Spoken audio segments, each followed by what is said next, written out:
Sean Karamath was born on 3rd of December 1945 in Charleville, Trinidad and Tobago.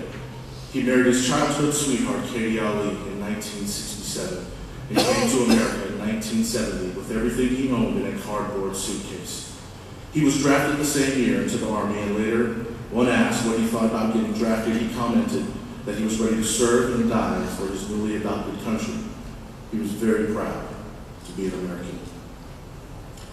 I want to briefly talk about my father's life, because I believe there are some things that we can glean from the legacy that he left behind. I have to admit that I was pretty surprised when I learned my dad wanted me to speak at his funeral.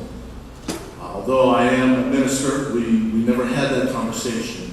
So rather than preach a message, I feel it more appropriate to talk about some life applications that can be taken away from the way that my dad lived life.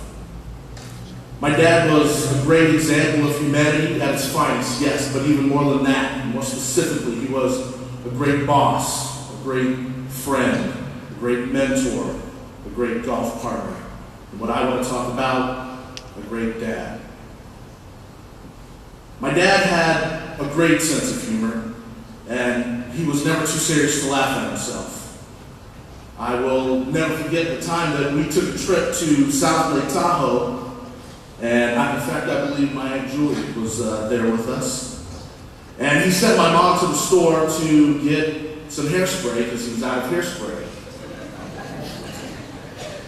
So he started spraying his hair and kept spraying and noticed that his hair wasn't getting firm and hold wasn't taking place. And so after half a can of spraying, he finally looked at the bottle.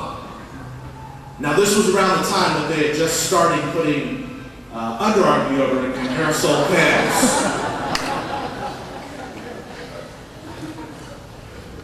Needless to say, he pulled up to the blackjack table that night smelling like a can of the classy and understated masculine aroma of brute life attitude.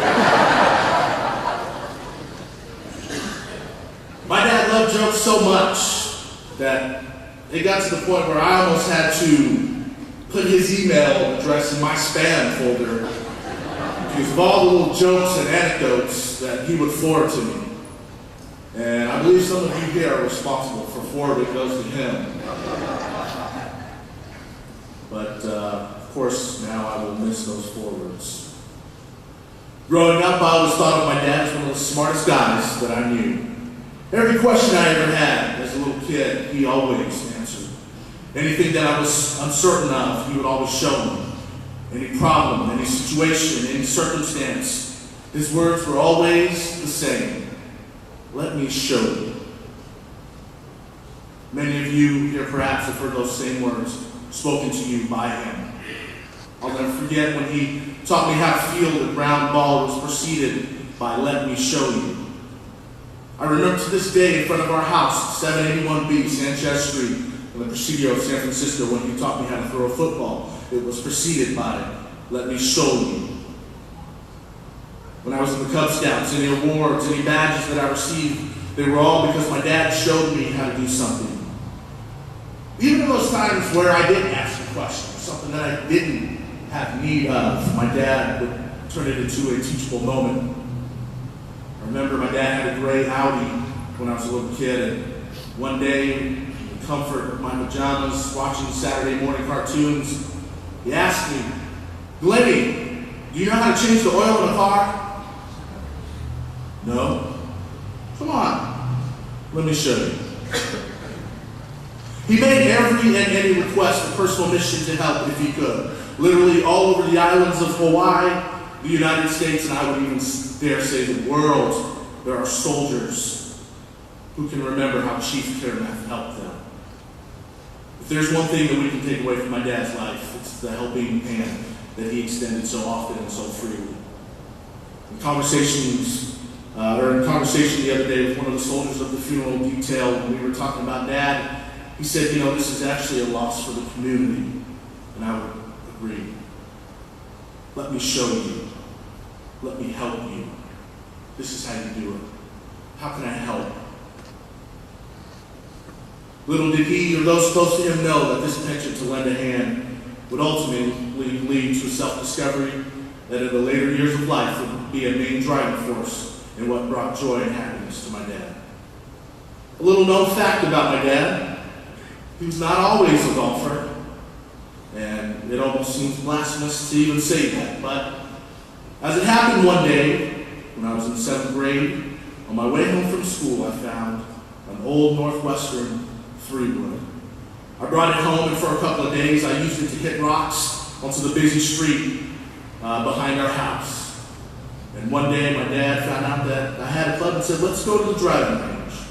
So he took me to the driving range in Petaluma, California, and bought a bucket of balls. He had a Tom Clancy book, and he sat down and began to read, and was perfectly contented to do so, until he saw me top the ball a couple of times, and then miss the ball completely a couple of times, and then ground the ball into the range a couple of times. And so with despair and defeat in my eyes, I just looked at him and shook my head.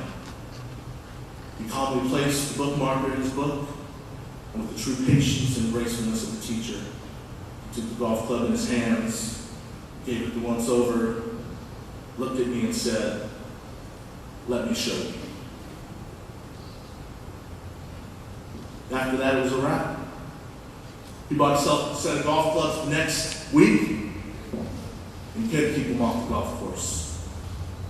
And that, as my dad's favorite storyteller, Paul Harvey, used to say, is the rest of the story. I believe in heaven. My father, late in life, came to faith in Jesus, and I believe that he's in heaven now.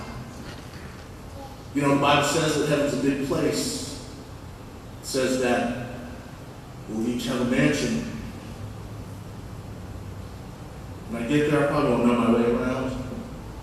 Probably won't know everybody. Probably need to be shown around. And so I long for the day that I see my dad waiting for us at those pearly gates. And one more time, we'll say, "Let me show you."